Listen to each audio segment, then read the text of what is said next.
नौकरी में आरक्षण को लेकर सीएम योगी सख्त। आयोग के चेयरमैन राजस्व परिषद को चेतावनी। कहा, संविधान के नियमों और आरक्षण के रोस्टर में हिला हवाली बर्दाश्त नहीं। एसपी अध्यक्ष अखिलेश यादव ने फिर उठाया कफ सिरप का मुद्दा। दोषियों पर बुलडोजर कार्रवाई की मांग। कहा, इस बार लगता है बुलडोजर का ड्राइवर भाग गया।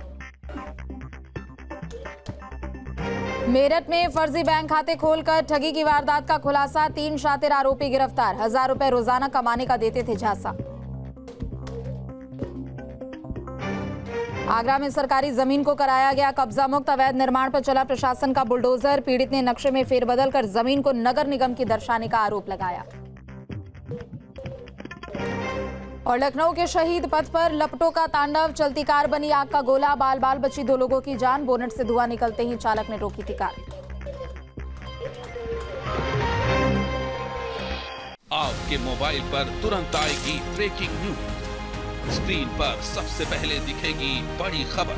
देश दुनिया की हर खबर एक जगह। अब आपके मोबाइल पर तुरंत फटाफट इंस्टॉल कीजिए न्यूज नेशन ऐप और रखिए खुद को अपडेट।